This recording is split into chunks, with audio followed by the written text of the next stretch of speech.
Assalamualaikum warahmatullahi wabarakatuh.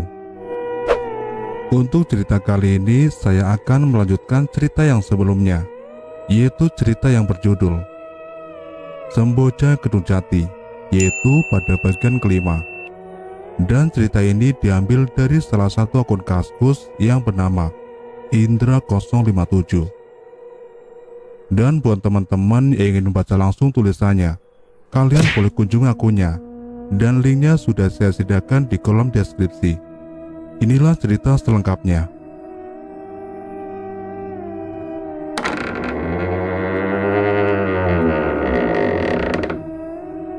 Bersamaan dengan masuknya Ningrum ke dalam kamar, terdengar suara derit yang terasa menggigit indera pendengaran dari arah sudut kamar tempat ranjang Puningsih berada.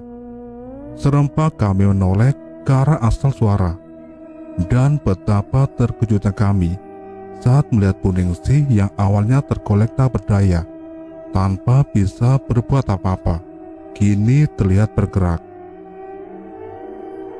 Hanya sedikit gerakan yang ia lakukan, menggeser kepalanya hingga miring ke arah pintu.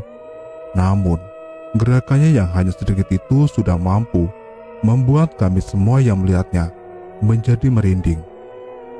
Bagaimana tidak, wajah kurus berbalut kulit keriput kehitaman, pipi kempot dengan tulang rahang yang bertonjolan, mata cekung yang menjorok sangat dalam, serta rambut putih beruban yang entah sudah berapa lama tak tersentuh sisir itu, nampak begitu menyeramkan di mata kami. Apalagi saat perempuan tua itu berusaha untuk membuka mulutnya yang selama ini seolah telah terkunci itu. Aku sampai bergigi-ngeri melihatnya. Gigi geligi yang tinggal beberapa biji itu terlihat menghitam, serta air liur yang terus menetes keluar, membuat aroma tak sedap yang sejak tadi tercium kini semakin tajam. "Duk, Ningrum, kue mulin, Duk. Mrene nyeda ibu, mrene. Ibu wes kangen, Duk." Yang artinya, "Duk, Ningrum, kamu sudah pulang, Duk. Sini mendekat lagi ibu. Ibu sudah kangen, Duk."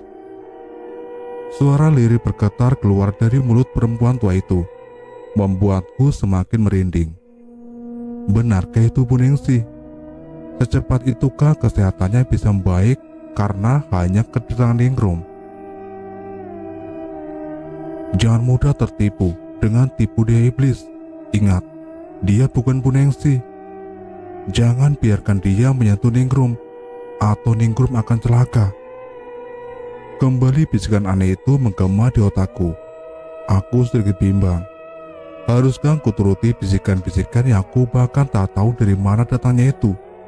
Tapi, kalau melihat kondisi Puningsih, sepertinya bisikan yang kudengar itu tak bisa ku kesampingkan begitu saja. Bodoh, kenapa malah diam saja? Cepat cegah Ningrum agar sampai tidak mendekati ibunya. Bisikan itu kini terdengar sangat keras, membuatku tersentak kaget. Benar saja, kulihat Ningrum melayang pelan mendekat ke arah ranjang, dan karena kaget juga oleh bisikan itu, tanpa sadar aku segera menahan Ningrum dengan berdiri di hadapannya. "Tunggu, Rum, jangan buru-buru mendekat," desisku tajam. "Loh, kenapa Mas?" tanya Ningrum heran. "Apa kau tidak melihat ada yang aneh dengan kondisi bumi itu?" Aku balik bertanya.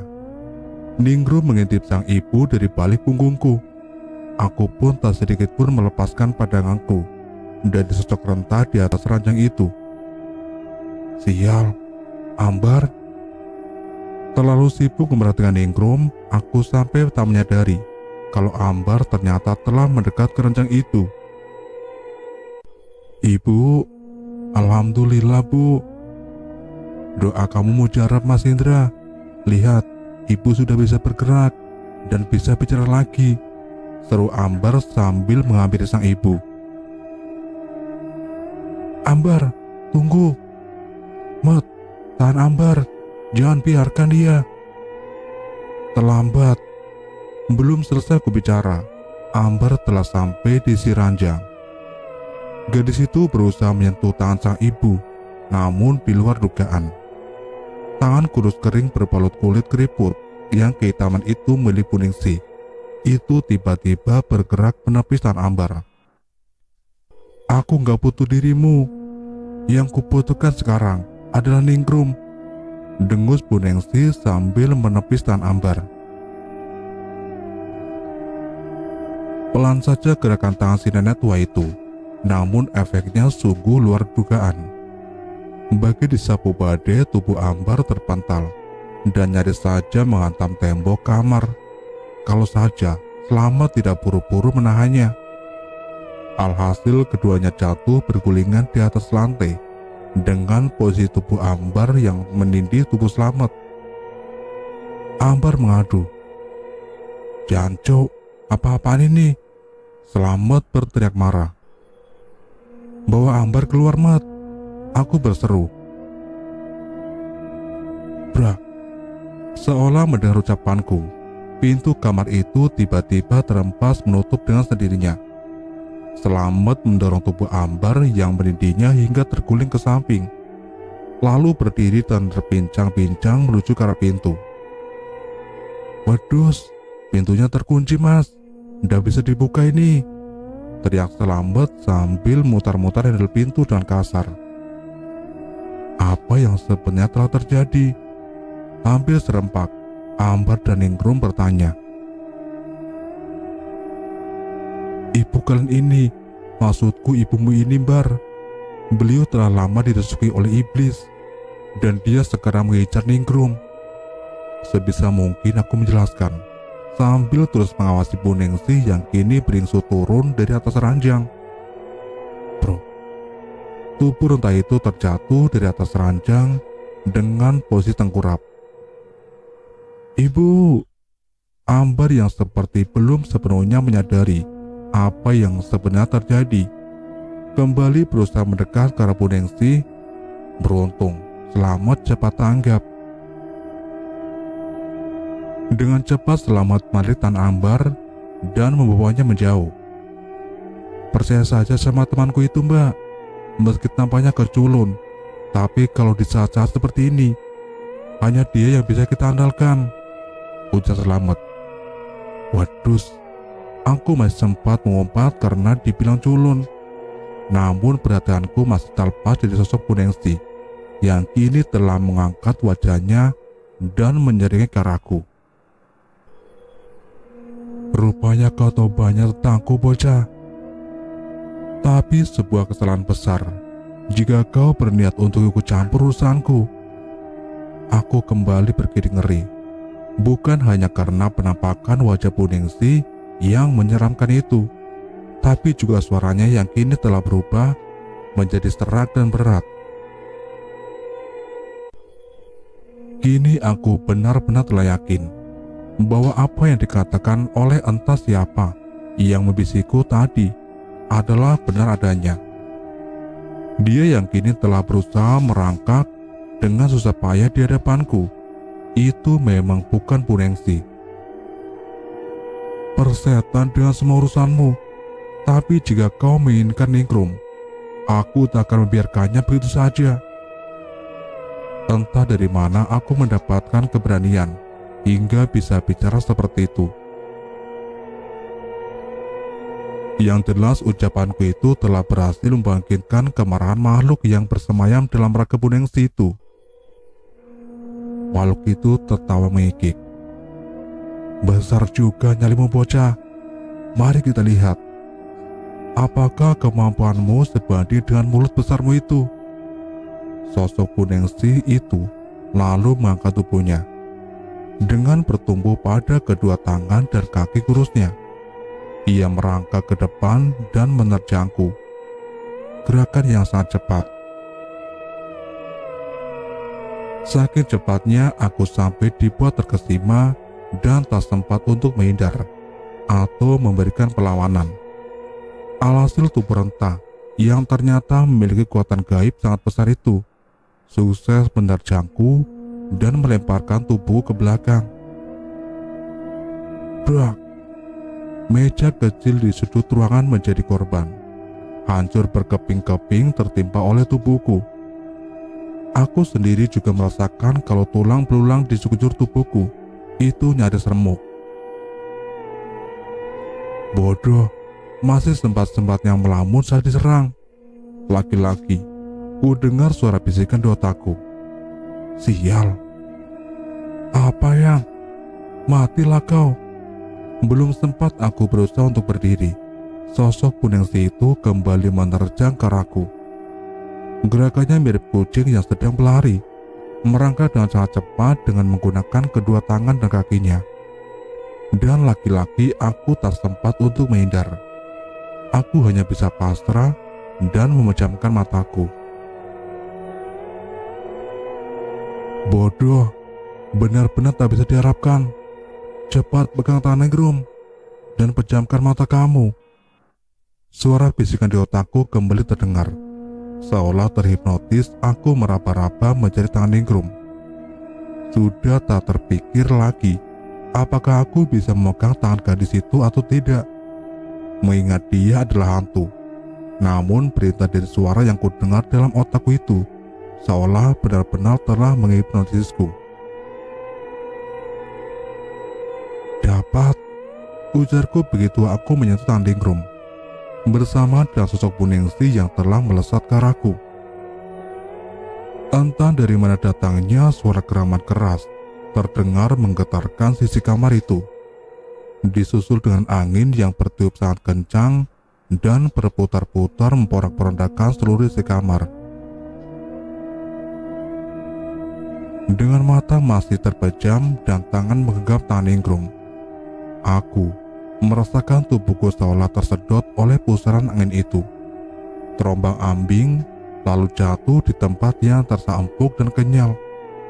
Refleks tanganku berseraputan menjadi pegangan, karena yang kurasakan saat itu adalah aku duduk di atas sesuatu yang melayang turun dengan cepat.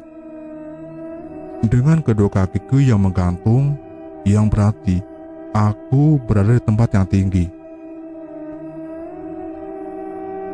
Segera ku peluk sesuatu yang berada tepat di hadapanku, yang ternyata itu adalah pinggang Ningrum. Maaf. Sadar bahwa perbuatanku ini kurang sopan, segera ku lepas lagi pelukanku pada pinggang Ningrum.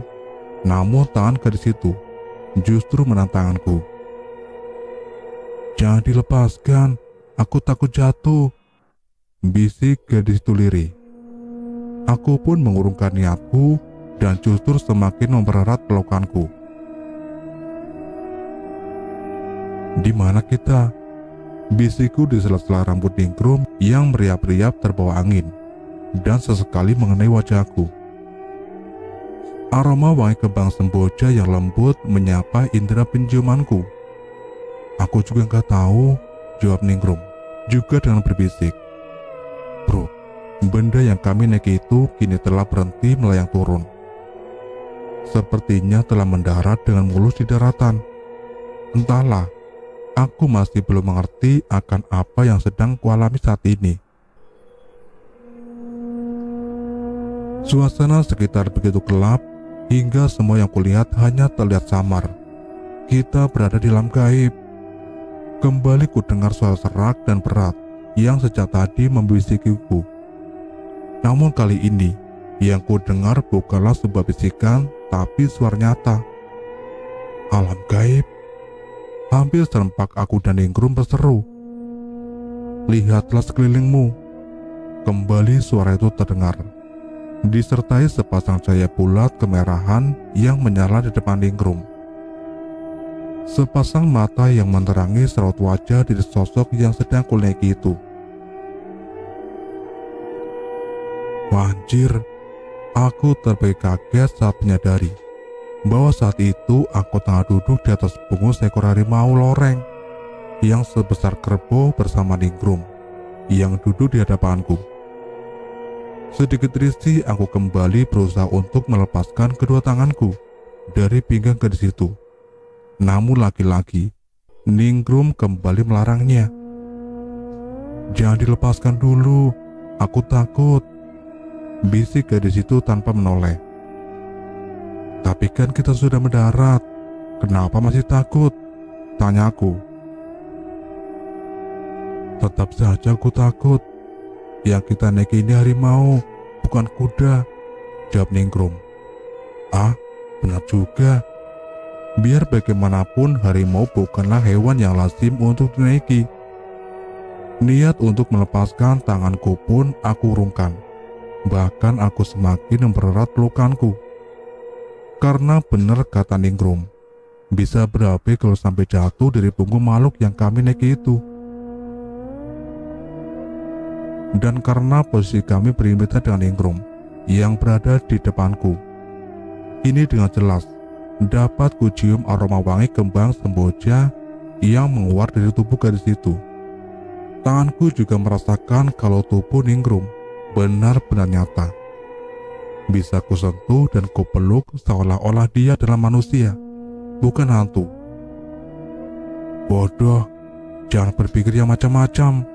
Kita sedang berada di dalam gaib. Dan coba kau lihat sekelilingmu." "Ah, aku baru ingat sekarang." Suara ini yang ternyata keluar dari mulut si harimau yang sedang kunaiki yang bersama Ningrum. "Kiai, ternyata sampean. Benar-benar bodoh. Baru sadar kau sekarang. Sudah, nanti saja ngobrolnya. Sekarang ada hal yang lebih penting yang harus kita lakukan." Dengan bantuan cahaya kemerahan yang memancar dari mata si harimau yang menjadi tunggangan kami itu, aku lalu merhatikan sekeliling. Dan lagi-lagi aku dibuat terkejut saat menyadari bahwa tempat di mana kami berada saat itu dipenuhi oleh sosok makhluk-makhluk menyeramkan. Sepasang genderuwo nampak duduk di atas sebuah batu besar menatap ke arahku dengan kedua pasang mata mereka yang tajam.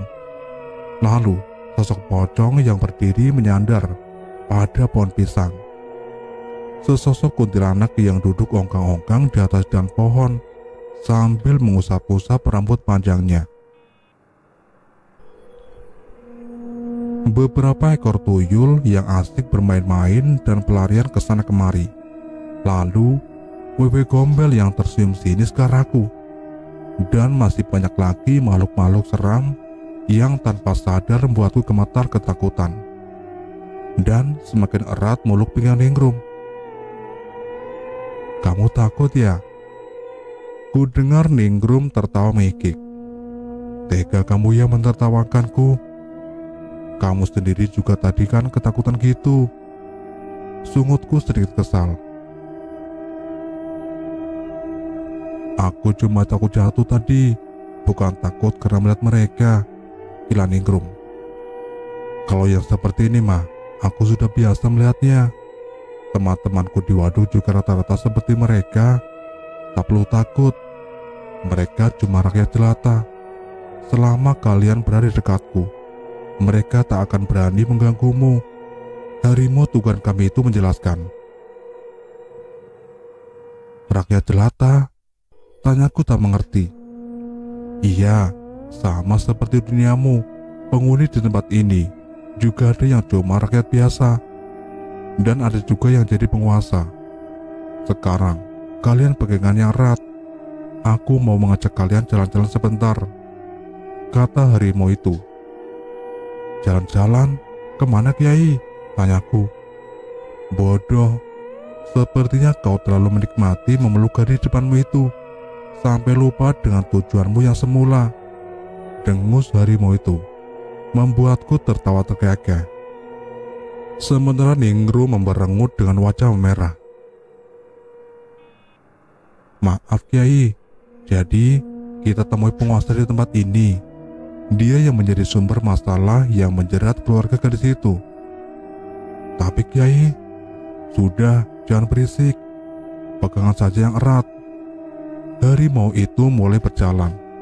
Mau tak mau aku kembali berpegangan pada pinggang Ningrum.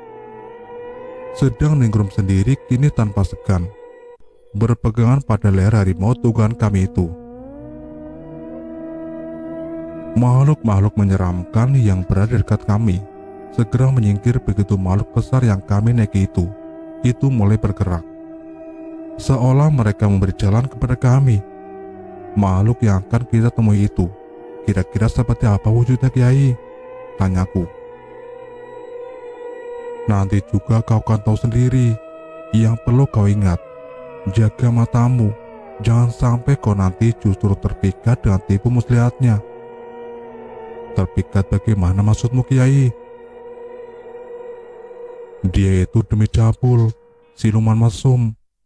Jangankan manusia sepertimu, aku sendiri dulu pernah nyaris menjadi korban nafsu bejatnya. Aku nyaris tertawa mendengar ucapan harimau itu. Jangan tertawa, kau belum melihat seperti apa pesona makhluk itu. Harimau itu mendengus kesal. Awas, ada yang datang, pegangan yang erat. Seru harimau itu tiba-tiba sambil berlari ke arah depan, di mana nampak dua cahaya menyilaukan melesat cepat menuju ke arah kami. Hus, angin berkesiur menebar hawa panas saat kedua cahaya itu melesat ke sisi kami.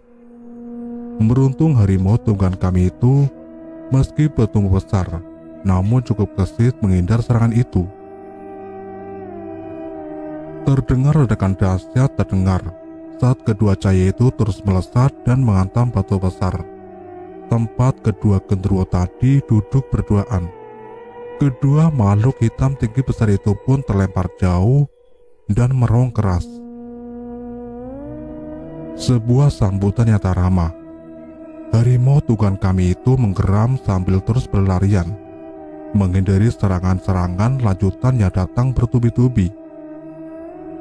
Cahaya menyilaukan yang menebarkan hawa panas itu terus-menerus melesat dari arah yang sama, susul-menusul mencecar ke arah kami.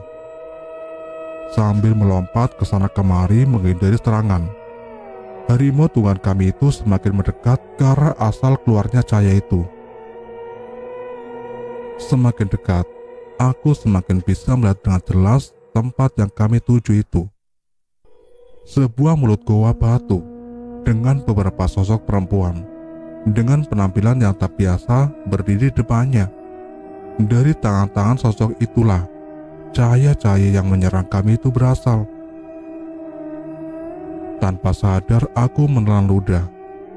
Bagaimana tidak, sosok-sosok perempuan yang kesemuanya berwajah sangat cantik itu nyaris telanjang, hanya mengenakan cawa dari kulit binatang sebagai penutup tubuh bagian bawahnya.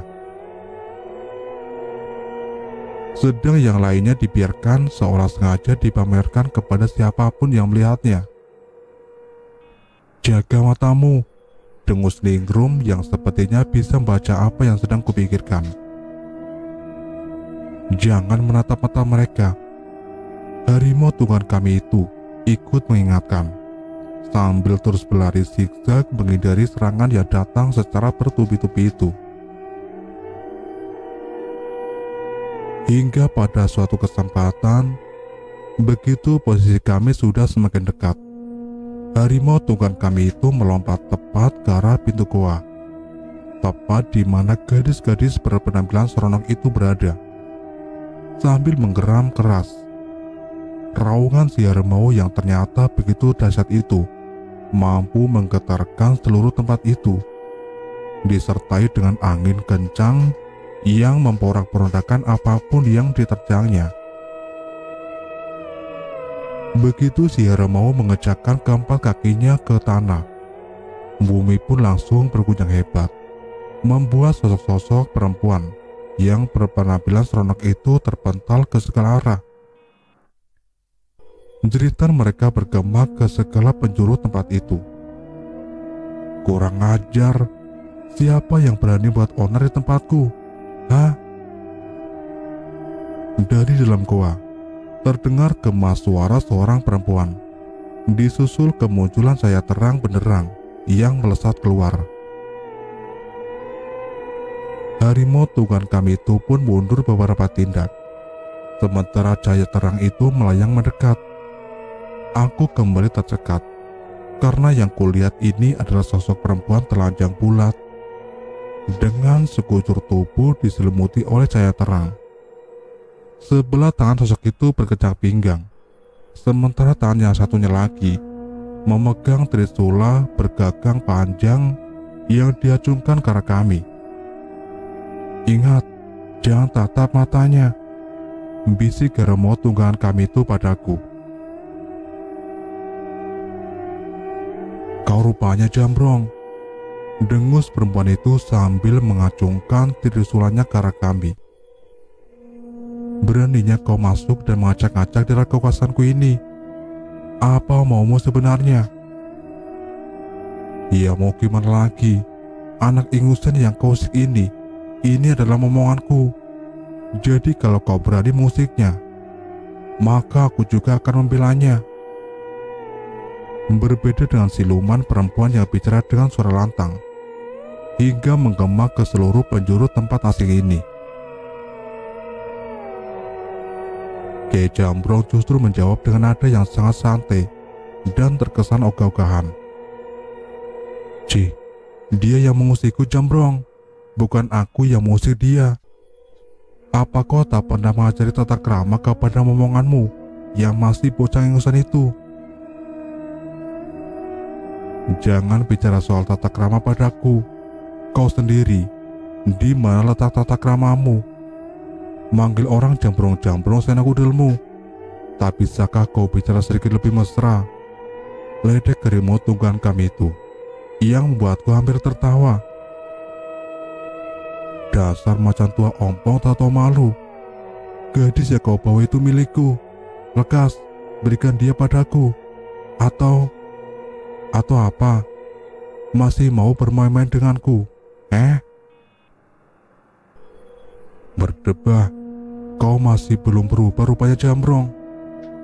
Baiklah, kalau itu maumu, maka jangan salahkan aku kalau kali ini aku tak akan berbelas kasihan padamu lagi, juga kepada bocah ingusan itu." Dengan cepat, sosok perempuan itu menerjang ke arah depan. Tak mau ketinggalan, harimau tunggangan kami juga melompat, menyambut serangan si perempuan dan